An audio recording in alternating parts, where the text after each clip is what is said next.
Pinagbakasyon na ng Denver Nuggets ang Los Angeles Clippers.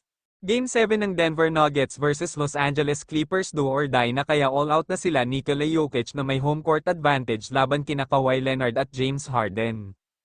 Start of first quarter 6-0 run agad ang pasimula ng Clippers at lahat yan ay galing sa loob ng shaded area. Sinagot naman yan ng isang 3-point shot beyond the arc ni Christian Braun mula sa pasa ni Nikola Jokic. Naging dikit lang ang laban natapos ang first quarter sa score na 21-26 abante ng 5 ang Los Angeles Clippers. May 9 points si Christian Braun at 4 points si Gordon para sa Nuggets at kalat naman ang puntos mula sa Clippers. Pinag-start si Russell Westbrook sa second quarter at malaking impact ang hustle play at mataas na energy nila ni Gordon para mabaliktad nila ang laro. Dinaan ng Nuggets ang facing sa takbuhan at pagpukol sa 3-point line. 37 points ang pinuntos ng Nuggets sa quarter na ito, samantala ang Clippers nasa 21 points at natapos ang halftime abante ng 11 points sila Nikola Jokic.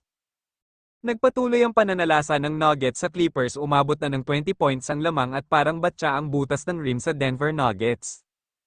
8-minute mark ng fourth quarter, pinaupo na si Kawhi Leonard at James Harden, senyales na ng pagsuko ng Los Angeles Clippers at sa huli natuldukan na ang sumpa kay Nikola Jokic na di siya nananalo sa mga may 50 wins na team sa playoffs. Nag-step up si Christian Braun sa game na ito na may 21 points, 5 rebounds at 4 assists. Si Aaron Gordon may 22 points, 4 rebounds at 5 assists. Bagamat mababa ang puntos ni Jokic na may 16 points, 10 rebounds at 8 assists, ang presensya niya sa loob ng court ang nagpaangat sa kanyang mga kakampi.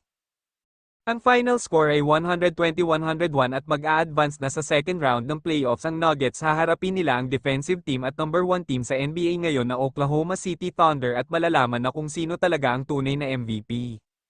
Sa tingin niyo mga boss, masweep ba ng Oklahoma City Thunder ang Nuggets o mananaig ang experience nila Nikola Jokic? Kung may komento kayo mga boss, ilagay lang sa ibaba at ating pag-uusapan yan, at huwag sanang kalimutan mag-like, follow at share ng mga videos ko. Maraming salamat mga boss, ingat palagi at God bless.